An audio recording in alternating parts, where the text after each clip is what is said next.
Hey guys, Tiara here with Girl Fitness, and today's video is all about my favorite apps for medical school students.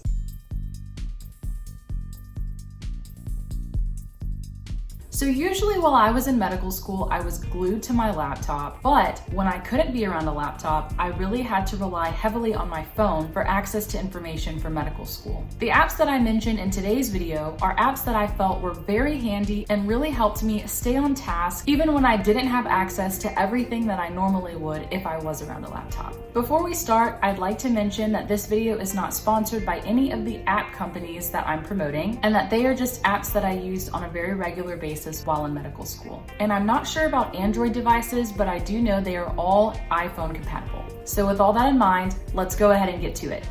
The first app I'm going to mention is one that I use every single day, and that is the Anki app.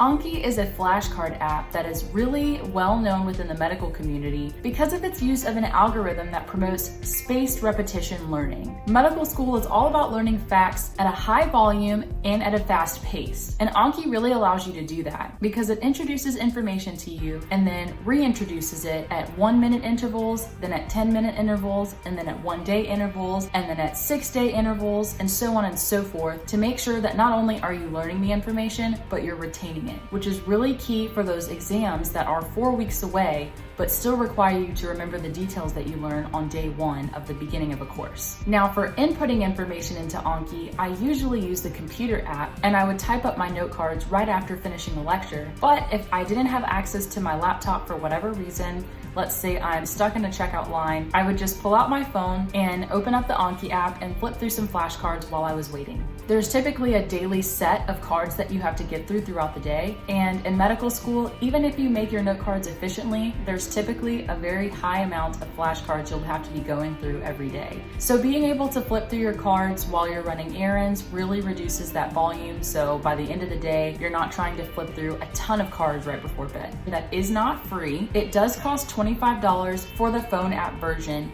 but the computer app is completely free. I used the computer app alone for a really long time, and then when Christmas time came around, one of the only gifts I asked for was the $25 iPhone version of the app. I felt like this was a really good purchase because I used it very often while in medical school, and even as a resident, I plan on using it almost every single day. But for those of you who are not interested in paying for an app and want an app that can be used both on the computer and the cell phone completely free, we can move on to another app that I did use in medical school, which is Quizlet. Quizlet is similar to Anki in the sense that it is a flashcard app. Quizlet has changed a lot since the app first came about. It now also includes some aspects of spaced repetition learning, and they have options where you can give yourself practice exams or study your material in fun ways, like by taking the material that you've made note cards for and turning it into games. Before I had access to the phone version of the Anki app, I quite regularly used the Quizlet app on my phone and also on my laptop. I really love Quizlet because it's very user-friendly. And not only did I use it before I got the phone version of the Anki app, but I used it even afterwards for different Quizlet sets that you couldn't find on Anki. So this free option is a great alternative to Anki, and I hope you all give it a try. One of the next apps I used was a real game changer for me, and it was the UWorld app. UWorld is a question bank that's used to help people prep for different exams, like the board exams I mentioned in one of my previous videos. Although I suggest a full experience using UWorld on your laptop more often than not, whenever you're in a bind, you're nowhere near your computer, and you really want to get through a small set of UWorld questions, or you want to review some of the questions that you did earlier throughout the day, then this phone app is a great option for you.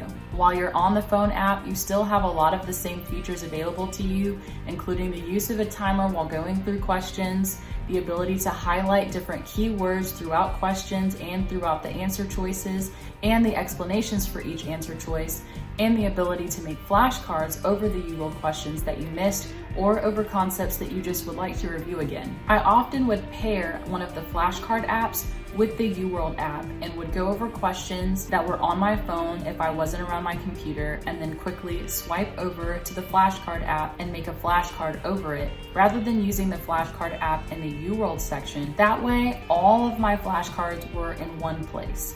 but I know a lot of people love the flashcard option that's within the UWorld app as well. So try both of them out, see which one works, and make sure to let me know in the comments below what technique you use to try and retain that information. Next up is an app that's great not only for medical students, but also for pre-medical students and for those who have finished medical school and are in residency or are a full-fledged practicing physician, and that's the New England Journal of Medicine app. This app gives you access to medical journal articles that are up to date and cover a variety of medical topics. This is a really great app for anyone who wants up-to-date medical knowledge from a world-renowned medical journal. The next app I used was great for keeping all my files in one place, and that was the Google Drive app. I really appreciated the Google Drive app because I have a Gmail account and a Google Drive account on my laptop, and a lot of times different professors in medical school or some of my classmates would upload really helpful documents to a Google Drive. Whenever I would go on a walk around my neighborhood, or once again, if I was stuck in the checkout line of a grocery store, I would sometimes pull up those articles or those helpful documents and read through them. And it was nice to have them all in one place. Speaking of documents, another great iPhone app is the Evernote app. I use the computer version of the Evernote app to type up all of my notes in medical school. I also use this app to create study guides as well as different preparatory materials for the anatomy lab. This app was really great for me because I could use it in class to create notes on my laptop as well as study guides and preparatory materials as I just mentioned, but then I could have easy access to those notes on my phone. Let's say I wanted to review a concept that was covered in one of the latest lectures. I don't have my laptop around and I want to go over just one specific fact. I could easily pull it up on my Evernote app and have just as much access to it on my phone as I did when I was on my computer. And the notes are editable, so I could just edit the note with any additional information that I came across between the time of the lecture and now.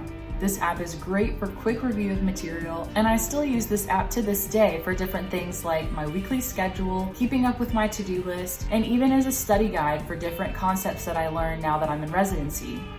The next app is a great one for anyone who is going through the residency application process right now. This app is called the Match Prism, and it's run by NRMP, which stands for the National Resident Matching Program. It allows you to weigh the pros and cons of the different residency programs that you're applying to and interview at, and it's really great for helping create that rank list in March. It allows you to rate different programs based off of how things go on interview day, where it is located, and whatever other factors are really important to you. You can even leave comments if you can't find the different things you'd like to rank your programs based on, and because it is run by the NRMP, it gives you access to every single residency program that is included in the NRMP match. If you keep up with it throughout the entire interview process, then by the time you're trying to create your rank list, you have a really comprehensive and thorough list of information to review to help you feel comfortable and confident creating your rank list for the upcoming match process. The next app is one that wasn't really necessary for me in medical school as much as it is for me now in residency and as much as it will be for anyone currently in medical school, but that is the Zoom app.